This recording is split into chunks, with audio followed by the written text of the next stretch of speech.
Hi സുഹൃത്തുക്കളെ, highway Musafir vlog ചാനലിലേക്ക് എല്ലാവർക്കും സ്വാഗതം.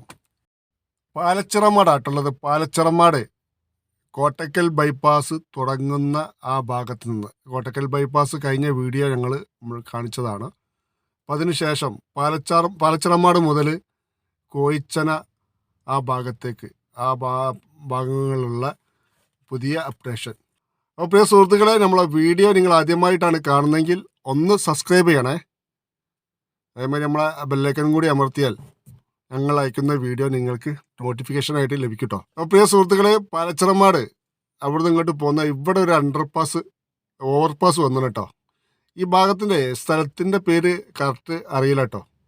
അറിയുന്നവർ കമൻറ്റ് ബോക്സിൽ ഒന്ന് അറിയിച്ചാൽ നന്നായിരുന്നു. ഈ പ്രദേശത്ത് അല്ലാത്തത് കൊണ്ട് അത്ര പരിചയം പോരാ സ്ഥലത്തിൻ്റെ പേരുകളൊക്കെ. അപ്പം കോയിച്ചന ഭാഗത്തേക്ക് ഇങ്ങനെ പോകുമ്പോഴേ ഇവിടെ റോഡ് നല്ല താഴ്ചയിലാട്ടോ പോയത്. താഴ്ച പറഞ്ഞാൽ നല്ല താഴ്ചയാണ്. മേലൊന്ന് കീപ്പോട്ട് നോക്കിയിട്ട് കാണുന്നില്ല. അപ്പോൾ ഈ ഭാഗത്ത് മണ്ണെടുത്ത് താഴ്ത്തിയ ഭാഗം, മണ്ണല്ല ഇവിടെയൊക്കെ ശരിക്കും നല്ല ഉറപ്പുള്ളൊരു പാറയാണ്. ഈ താഴ്ത്തിയ ഭാഗത്ത് രണ്ട് ഭാഗത്തും ഈ സോയിൽ നെയിലിംഗ് ഒക്കെ ചെയ്ത് ബലപ്പെടുത്തിയിട്ടുണ്ട് കേട്ടോ. മണ്ണ് ഇടിയാതിരിക്കാൻ വേണ്ടിയിട്ട് അവർ ആ ടെക്നോളജി വെച്ചിട്ട് നന്നാക്കി ബലപ്പെടുത്തിയിട്ടുണ്ട്. അതേമാതിരി രണ്ട് ഭാഗത്തു കൂടിയും സർവീസ് റോഡിൽ കൂടിയാണ് വാഹനങ്ങൾ കടന്നു പോകുന്നത്. അപ്പോൾ ഈ സർവീസ് റോഡിൻ്റെ സൈഡിലൊക്കെ ഈ ഡിവൈഡർ വെച്ചിട്ട് അതും സെറ്റാക്കണം. അപ്പോൾ ഈ ഭാഗത്ത് ഇവിടെ MSPൻ്റെ ഒരു പോലീസ് ക്യാമ്പാണ് ഈ ഇടതു ഭാഗത്തുള്ളത്. ഈ ഭാഗത്ത് എവിടെയാണ് ടോൾ പ്ലാസ വരുന്നതെന്ന് പറഞ്ഞിട്ട് അത് കറക്റ്റ് അറിയില്ല. ഈ ഭാഗത്താണെന്നാണ് പറഞ്ഞത്. വെട്ടിച്ചിറ ഈ ഭാഗത്ത് എവിടെയാണ്. അപ്പോൾ നമ്മളെ വന്ന് പോകുന്ന താഴെ കോയിച്ചന ഈ ഭാഗത്തെത്തിട്ടോ.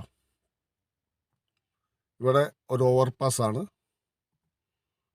ഈ ഓവർപാസ് വാഹനങ്ങൾക്കായിട്ട് തുറന്ന് കൊടുത്തിട്ടുണ്ട്. രണ്ട് ഭാഗത്തും ഹൈവേയുടെ വർക്കുകൾ, മണ്ണെടുത്ത് താഴ്ത്തുന്ന വർക്കുകൾ അതിവേഗം നടക്കുന്നുണ്ട്. നമ്മൾ 2 മാസം മുമ്പേ ഈ വീഡിയോ കാണിച്ചിരുന്നു. അന്ന് ഇവിടെയൊക്കെ ഇങ്ങനെ പണി ഇത്രയൊന്നും ആയിട്ടില്ല, ഇത്ര ഡെവലപ്പായില്ല. അപ്പം നല്ല വേഗതയിലാണ് ഈ ഭാഗത്ത് വർക്ക് നടക്കുന്നത്. ഈ ഓവർപാസ് നല്ല വീതിയിലാട്ടോ. ശരിക്കും ഒരു 6 വരി പാതൻ്റെ വീതി ഈ ഓവർപാസിനുണ്ട്. നമ്മൾ താഴെ ഭാഗത്തേക്ക് പൊക്കിപ്പറമ്പ് ഭാഗത്തേക്ക് പോകുമ്പോഴുള്ള സ്ഥലം, അവിടെയൊക്കെ ഏകദേശം മണ്ണെടുത്ത് താഴ്ത്തി ഏകദേശം വർക്കുകളൊക്കെ കഴിയാറായിട്ടുണ്ട്. ഇനി അതിൻ്റെ മേലുള്ള ഫിനിഷിങ് വർക്കുകളൊക്കെയാണ്, ഇനി ടാറിങ് വർക്കുകളൊക്കെയാണ് ഇനി വരാനുള്ളത്. അപ്പോൾ ഈ ഡിസംബറോട് കൂടി, അതായത് 2024 ഡിസംബറോട് കൂടി ഈ വർക്കുകൾ തീർക്കണമെന്നാണ് നാഷണൽ ഹൈവേ ആയിട്ടുള്ള കരാറ്. സെപ്റ്റംബറിൽ തീർക്കണമെന്നായിരുന്നു ആദ്യം ഹൈവേ ആയിട്ടുള്ള ഈ കോൺട്രാക്ടിങ് കമ്പനിക്കുള്ള കരാറ്. അത്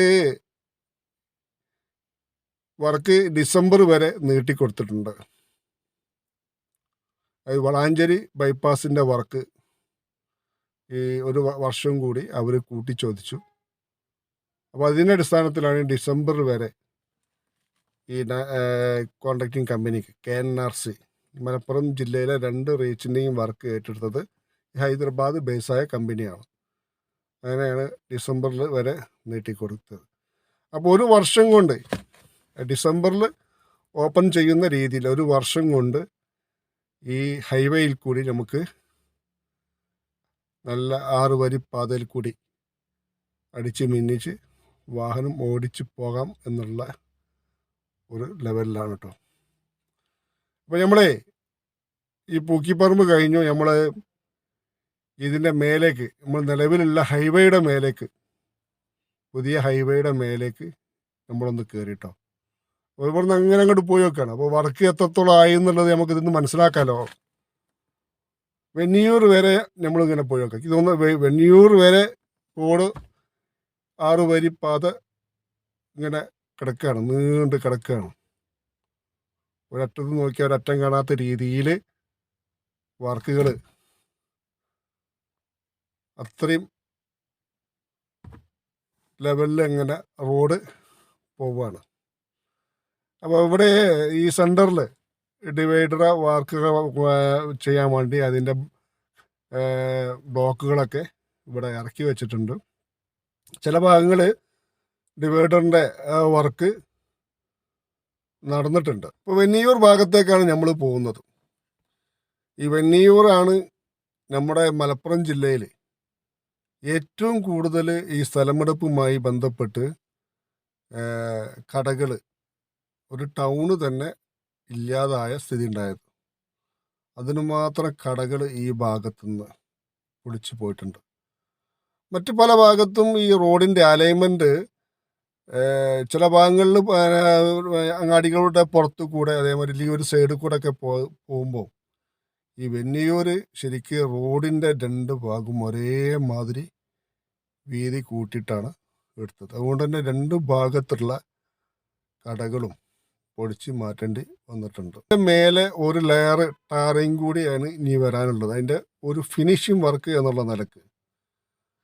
അത് കഴിഞ്ഞാൽ ഇതിൻ്റെ മേലെ ലൈനിടും. സ്ട്രീറ്റ് ലൈറ്റുകൾ സ്ഥാപിക്കേണ്ടത് എല്ലായിടത്തും ഉണ്ടാവില്ല. ടൗൺ ബന്ധപ്പെട്ട് ഏരിയകളിലൊക്കെയാണ് ഹൈവേയിൽ സ്ട്രീറ്റ് ലൈറ്റ് ഒക്കെ ഉണ്ടാവുക. അപ്പോൾ സ്ട്രീറ്റ് ലൈറ്റ് ഉണ്ടാവും. അതേമാതിരി പെയിൻറ്റിങ്ങും കാര്യങ്ങളൊക്കെ ഉണ്ടാവും. നമ്മുടെ ഈ സർവീസ് റോഡിൻ്റെ സൈഡിലുണ്ടല്ലോ ഒരു ഡ്രെയിനേജ്, അതിൻ്റെ മേലെയാണ് ഈ നമ്മുടെ ഫുട്പാത്ത്, നടന്നു പോകാനുള്ള ബാരിക്കേഡൊക്കെ വെച്ചിട്ടുള്ള ഫുട്പാത്ത് ഉണ്ടാവുക. അപ്പോൾ പ്രിയ സുഹൃത്തുക്കളെ, നമ്മുടെ വീഡിയോ ഈ വെന്നിയൂർ ഈ ഓവർബ്രിഡ്ജിൻ്റെ ഈ അണ്ടർപാസിൻ്റെ മേലെ വെച്ച് അവസാനിക്കുകയാണ്. വീഡിയോ ഇഷ്ടപ്പെട്ടാൽ ലൈക്ക് ചെയ്യുക, അതേമാതിരി ഷെയർ ചെയ്യുക. അപ്പോൾ അടുത്ത വീഡിയോ ആയിട്ട് വരുന്നവരെ ബൈ.